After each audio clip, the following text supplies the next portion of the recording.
The wind howled through the snowy forest, whipping around bare branches and leaving a blanket of silence in its wake. Officer Daniels gripped the steering wheel tightly as his cruiser crept along the icy backroad. Beside him, Max, his loyal German Shepherd canine partner, sat alert, ears twitching with every sound. It was supposed to be just another winter patrol through the outskirts of town.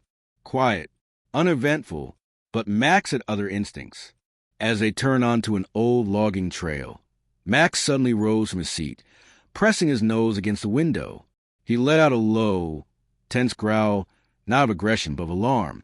Officer Daniels slowed the car, eyes scanning the snowy landscape. There was nothing but white for miles. Still, Max's reaction couldn't be ignored. "Want to check it out, boy?" Daniels said softly, opening the door. Max leapt into the snow, nose to the ground, tail stiff with focus. Something was wrong. The dog began to pull, leading Daniels into the dense woods. Snow crunched under their feet, and the cold bit deep into their skin. Just when Daniels thought maybe they were chasing nothing, Max stopped. Right there, in a shallow dip surrounded by pine trees, lay a shape half buried in snow. Two shapes. Daniel's heart skipped a beat. He rushed forward. It was a woman, pale and motionless, her arms wrapped around a small child. Neither of them moved. Their skin looked bluish. Frozen. Max began to whine and lick the child's face. This wasn't just a rescue. It was a race against time. And what they were about to do next would leave an entire town in tears. The snow was falling heavier now, layering the world in silence as Officer Daniels knelt beside the frozen forms. The woman lay almost completely still, arms tightly wrapped around the small child in a desperate attempt to keep her warm. Their bodies were covered in a light dusting of snow, as if nature itself had tried to bury them softly. His breath caught in his throat. He didn't know how long they had been lying there, but any longer and it might have been too late. Daniels carefully placed 2 fingers on the woman's neck. A pulse, weak but there. He leaned in closer, trying to detect any signs of breath from the child. That's when Max moved in, whimpering, licking the little girl's cheek. The child flinched. A tiny movement, so slight he almost missed it, but it was enough. She was alive. Adrenaline surged through him. He grabbed the radio clipped to his shoulder. "Dispatch! This is Officer Daniels. I've got 2 civilians, female adult and young child, unresponsive, showing signs of hypothermia. Requesting immediate medevac. Location is north of Ridge Road, Pine Hollow Trail. We need medical now." "Copy that, officer. Help is on the way." The voice crackled through the static. He threw off his jacket and wrapped it around the child. Then he reached into his emergency kit and pulled out a thermal blanket. The woman looked like she hadn't moved in hours. Her hair was stiff with frost, her lips an unnatural blue. Daniels could barely feel her skin under his gloves. Still, he worked quickly and carefully, covering them both, trying to retain what little body heat remained. Max didn't move from his spot. He stayed close, pressing his warm body against the little girl, occasionally letting out soft, mournful whines. The child stirred again. Her eyes fluttered halfway open. "Mommy," she whispered, voice dry and cracked. Daniels knelt closer. "It's okay, sweetheart. You're safe now. What's your name?" She blinked slowly, still halfway in another world. "Lily." He nodded, voice steady despite the storm brewing in his chest. "That's a beautiful name. I'm Officer Daniels, and this is Max. We're here to help you and your mommy." "What's her name?" "Sophie." Daniels looked at the woman, her face half buried in the child's shoulder. "All right, Lily. Just hang in there. Help is coming." He scanned the area. There was no sign of a vehicle, no shelter in sight, but something didn't add up. Where had they come from? There were faint impressions in the snow leading back toward the forest, but the wind had erased most of the trail. Still, it was a lead. He had no more. He hesitated only briefly before jogging into the trees, following the scattered clues. Branches were broken here and there. A path was visible under the snow if you knew how to look. After about 50 yards, he saw it, a car. It was a small sedan smashed against a tree. The front end was crumpled, the windshield shattered. Snow had piled over the hood, nearly hiding the entire vehicle. Inside were signs of panic. The passenger door hung open. The back seat was empty. A child's toy lay on the floor. It was clear now they had crashed in the storm, with no phone signal, no help, and temperatures dropping below freezing. The mother must have tried to carry her daughter through the woods to find help. She had walked until her body gave out. Daniels turned and sprinted back to them. When he arrived, the sound of sirens was finally cutting through the silence. Red and blue lights shimmered against the white of the snow. Paramedics rushed in, assessing, stabilizing, wrapping them in heated blankets, checking vitals. He stepped aside to let them do their work, but he didn't take his eyes off Lily. Her small fingers still gripped the corner of his coat. As they loaded the gurney into the ambulance, Max let out a soft bark and tried to follow. Daniels gently held him back. "It's okay, buddy. You did your job. Let them take it from here." But Max's eyes stayed locked on the doors until they closed. Daniel stood there in the snow long after the ambulance had gone. The cold didn't matter anymore. What haunted him now was a look on that woman's face. A mix of pain, desperation, and love. She had given everything just to keep her daughter alive. Back at the station, Daniels couldn't stop thinking about it. He made calls. He checked every report. But there was no missing persons alert for Sophie or Lily. No family had come forward. No one had even noticed they were gone. Later that night, Daniels visited the hospital. Lily was stable, sleeping under a mountain of blankets. Sophie was in critical condition, still unconscious. A nurse handed him Sophie's belongings, a small bag from the wrecked car. Inside was a photo of the two of them smiling, bundled in coats, standing in front of what looked like a shelter. There was also a folded note, scribbled in shaky handwriting. "If you find this, please take care of my daughter. I tried to give her a better life. I didn't know where else to go." Daniel sat down heavily in a chair. He read the note again and again, the weight of it pressed on his chest like ice. She hadn't been running from something. She had been running to something. A chance. A hope. She was trying to start over, and life had slammed the door in her face. He looked at Max, who was curled up his feet, eyes watching silently. "You found them," Daniels whispered. "If it weren't for you, they'd both be—" Max gave a small thumb of his tail, but didn't move. The next day, word got out. Daniels hadn't shared the story himself, but a hospital staffer posted a photo. Max beside Lily's bed, the little girl clutching his paw. It spread like wildfire. News outlets picked it up. Headlines flashed across social media. "Officer in canine save frozen family." "Miracle in the snow." "Dog's sixth sense saves mother and child." The community's response was overwhelming. Donations flooded in. People offered warm clothes, toys, even temporary housing. A local cafe posted a sign, "All proceeds this weekend go to Lily and Sophie." Daniels found himself answering questions he never thought he'd face. Not about the rescue, but about the future. What would happen to them now? Where would they go? He visited Lily again the next day. She was sitting up in bed, her tiny face still pale, but her eyes brighter. She smiled when she saw him. "You came back. I told you I would." "Where's Max?" "He's downstairs in the car. Want me to bring him up?" She nodded, and within minutes, Max was lying beside her hospital bed, tail wagging gently as she stroked his fur. The girl looked at Daniels. "Do you think Mommy will be okay?" He crouched down and looked her in the eyes. "I do. She's very strong. Just like you." 3 days later, Sophie opened her eyes. It was slow, painful, like watching someone come back from a faraway place. But when she finally turned her head and saw her daughter in the chair beside her bed, coloring with crayons, her whole face changed. She cried. Daniels was there when they reunited. He didn't say much. He didn't need to. Sophie reached out, tears running down her cheeks, and simply whispered, "Thank you." He shook his head. "It wasn't me. It was Max." Sophie looked at the dog and smiled through the tears. "Then thank him too." In the weeks that followed, Sophie and Lily began rebuilding their lives, not alone, but with the help of an entire town that had once been strangers. Sophie found work, a small rental, and most importantly, peace. Lily began school, carrying a stuffed toy version of Max in her backpack every day. As for Officer Daniels and Max, their bond only deepened. They had saved lives before. But this time was different. This time, they had given hope back to someone who had lost it completely. Sometimes, it's not just about enforcing the law.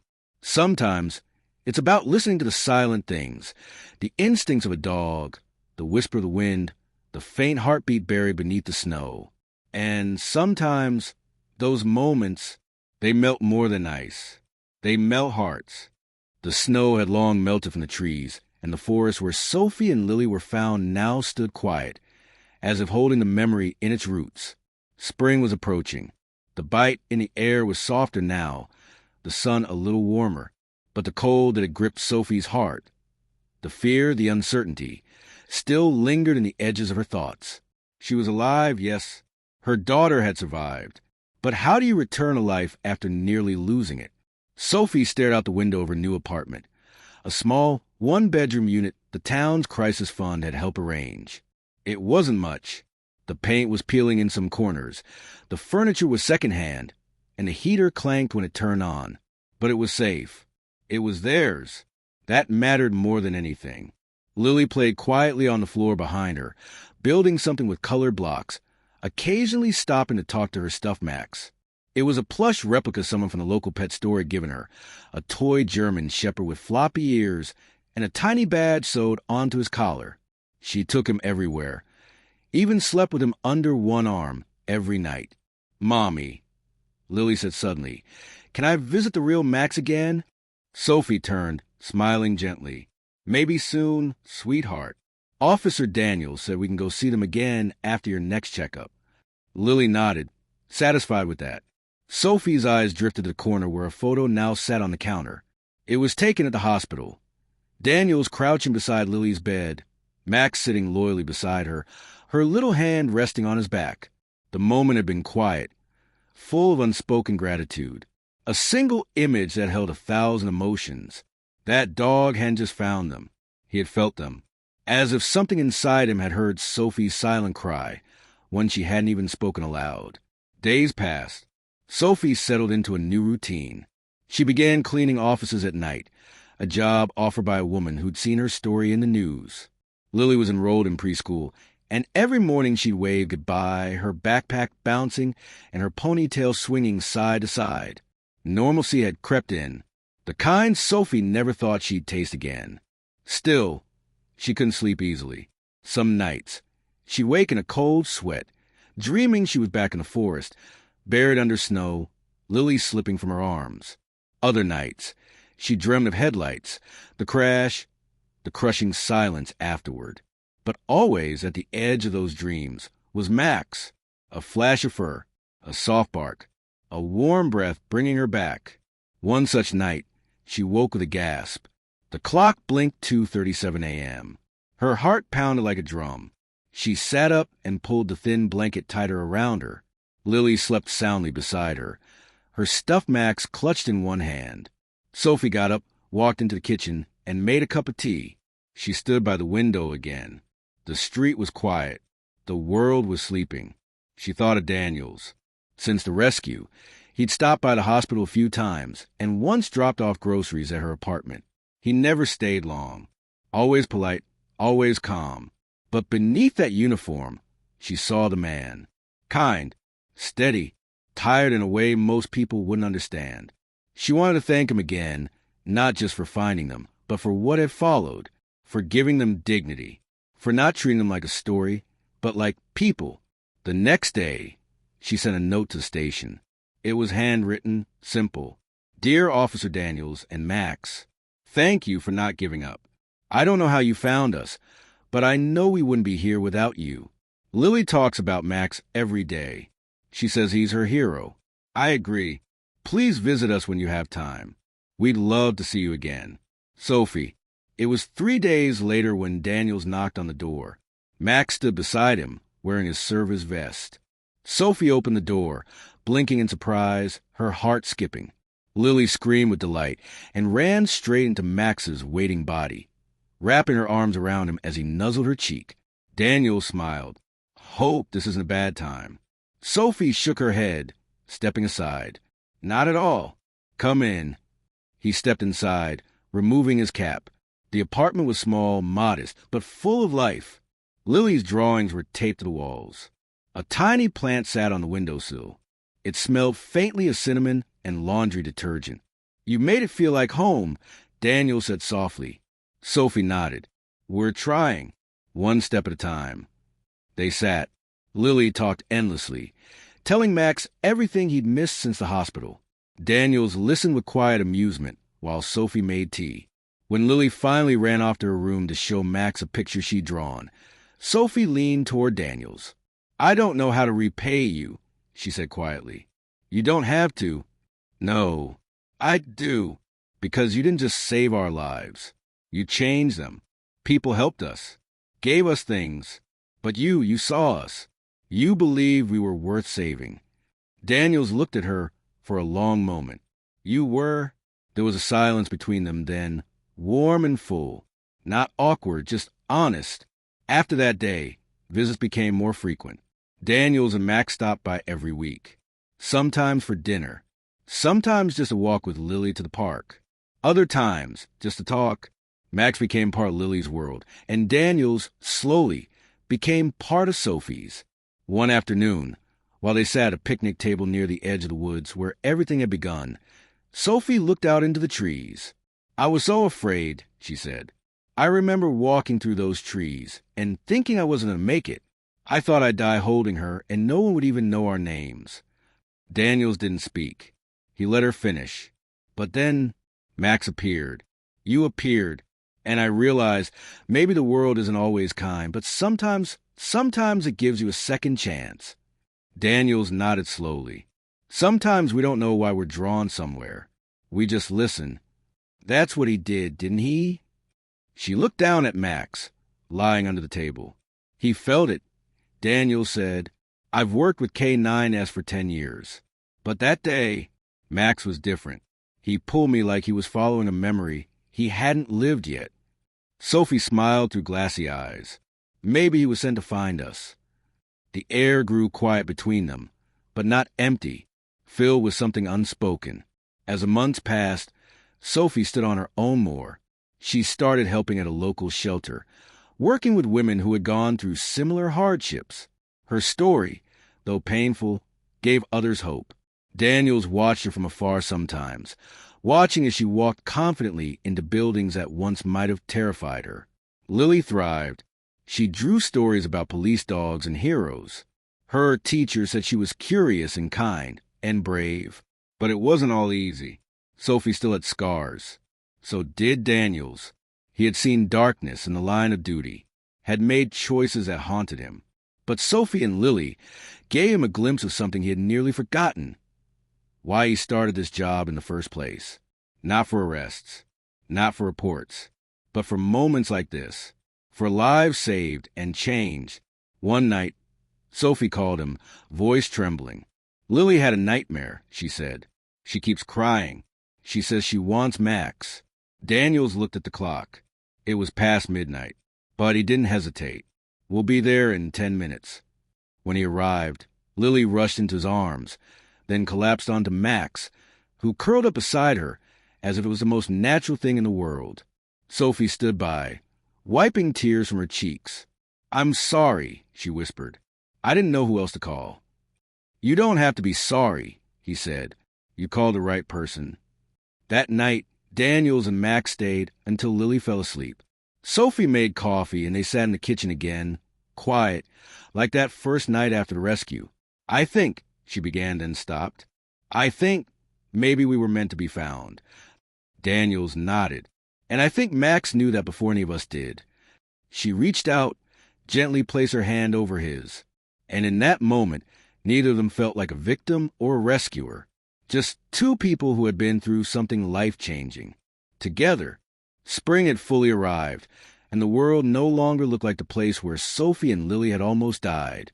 Flowers bloomed along the sidewalks.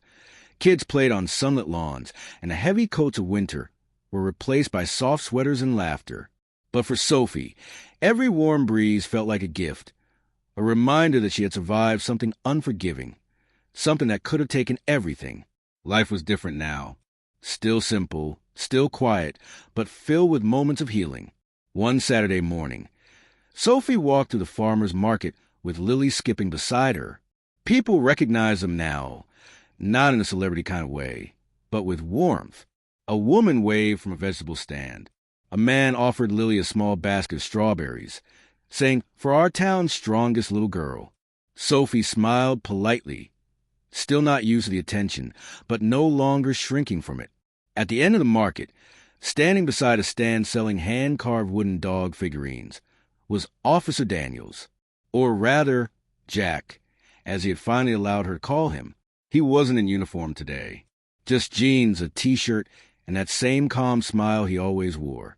Max sat by his feet, ears perked, tail thumping when he saw them. "Hey," Jack said. Lily immediately ran up to Max, throwing her arms around him. "You're late," she said playfully. Jack laughed. "I thought you'd enjoy the surprise." Sophie approached, a soft breeze tugging at the hem of her dress. "What's the occasion?" "Thought you two could use some sunshine," Jack said, holding up a paper bag. "And cinnamon rolls." They found a spot on the nearby park bench and sat together. Lily played in the grass with Max, tossing a stick over and over as he brought it back, tail wagging, tongue out, looking like the happiest dog on earth. "You know," Sophie said, unwrapping a cinnamon roll, "there's still a part of me that wakes up afraid, like I might lose all of this again." Jack nodded. "That's normal. After something like what you went through, it takes time to feel safe again." "I feel safer when you're around," she admitted. The words hung between them, heavy and honest. Jack looked at her, eyes searching her face. "I feel the same." They didn't say anything more after that. They didn't need to. The silence was warm. Weeks passed, and Sophie started volunteering with a women's center in town. She would sit with mothers who had lost homes, women escaping abuse, and she would tell them what she had once been afraid to believe, that there was always a way forward, even if it came through a snowstorm and a German shepherd. Lily continued to grow into a bright, spirited little girl. Her drawings now featured smiling sunshines, Max with superhero cape, and stick figure families with long arms reaching for each other. But one night, something changed. It was late. Sophie had just finished folding laundry when her phone buzzed. It was Jack. "I need to talk to you," he said. Her heart skipped. "Is something wrong?" "It's about Max." She froze. Within minutes, Jack arrived at her door. Max wasn't with him. Sophie opened the door, her pulse racing. "Where is he?" Jack's face was unreadable. "At the vet. Something's not right. He collapsed during training today." Sophie's hands trembled slightly. "Collapsed?" "They're running tests," Jack said quietly. "But the vet's worried. Max is getting older. And I never saw it. I thought he'd be okay forever." Sophie stepped forward and took his hand. "You want me to come with you?" He hesitated, then nodded. The drive to the vet was silent. When they walked into the clinic, Max was resting on a mat in a quiet room, and Four was hooked into his leg, and his eyes opened slowly as they entered. His tail moved once, then twice. Lily gasped, "Max!" Sophie bent down beside him. "Hey, sweet boy." Jack knelt and ran a hand over Max's head. "He's strong. He always has been, but the vet thinks it might be something with his heart." A tear slipped down his cheek. Sophie had never seen him cry before. Not when he pulled her and Lily from the snow. Not when she handed him the note she wrote in the hospital. But now, his partner, his friend, his savior, was laying there, too weak to move. "He gave everything," Jack whispered. "He gave everything for us." The vet came in a moment later. Her expression was gentle but serious. "We're not giving up," she said, "but it's time to let Max rest. No more active duty. He needs time and love. That's what he needs most now." Jack nodded slowly. "He'll get it." Back at Sophie's apartment, Max was given a space of his own, a soft blanket in the corner, toys, and a gentle routine. Lily read him stories at night. Sophie made him boiled chicken and rice. Jack came by every day, his visits longer, more emotional. One afternoon, Sophie found Jack sitting beside Max, one hand resting on the dog's side. "I don't know what to do when he's gone," he said. Sophie sat beside him. "You'll never lose him." "Not really. You carry him in every life he's touched, including mine. And Lily's." Jack looked at her then, and something changed. The space between them dissolved. "I love you," he said softly. "You and Lily." Sophie didn't hesitate. "I love you too." Max lifted his head, as if acknowledging the moment, and let out a small, satisfied sigh before going back to sleep. Months passed, and summer settled gently over the small town, wrapping everything in golden light and the scent of blooming gardens. Life had found a steady rhythm once again. Not the same as before, but something softer, more meaningful. Max had officially retired. He no longer wore the vest with K9 stitched in bold letters, but his presence was no less powerful. He was no longer chasing suspects or patrolling back roads. Now, he was chasing butterflies with Lily in the backyard, taking slow walks with Jack, and sleeping peacefully under Sophie's desk while she typed up reports for the women's shelter. His graying muzzle had a dignity to it. His eyes, though tired, still sparkled with purpose. He had saved lives, and now he was living his surrounded by love.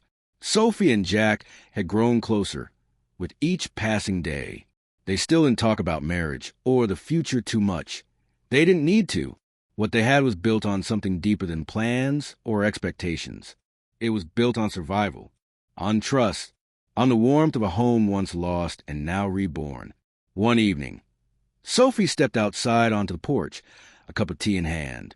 The sun was setting, casting long shadows across the yard where Lily was brushing Max's fur. "He's shedding again," Lily giggled, holding up a handful of fluff. "We could make another dog out of this." Sophie laughed, settling into the porch swing. He'd probably be okay with that. A moment later, Jack joined her, carrying a bowl of ice cream and 2 spoons. "Peace offering," he said. "For what?" she smiled. "For always stealing the blanket at night," he said with a grin. They sat together in the quiet glow of the setting sun, eating spoonfuls of vanilla and watching Lily whisper stories into Max's ear. "He's getting slower," Sophie said softly, "but he still seems happy." "He is," Jack said, "and he's earned every bit of that happiness."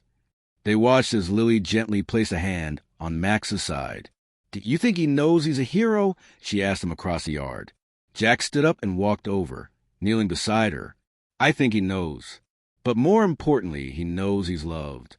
The following weekend, the town hosted a community event in the Central Park, a celebration of local heroes.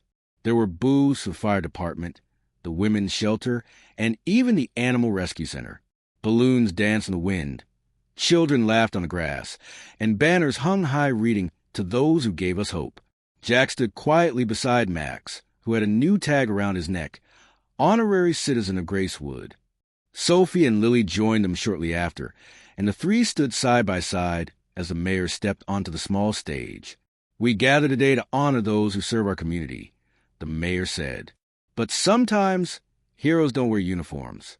Sometimes they have 4 legs, a wet nose, and a heart so big it touches us all." He turned toward Max. "This dog saved 2 lives, a mother and child, when all hope seemed lost. And he's continued to serve, not through patrols or arrests, but through love, through simply being there. Today we say thank you."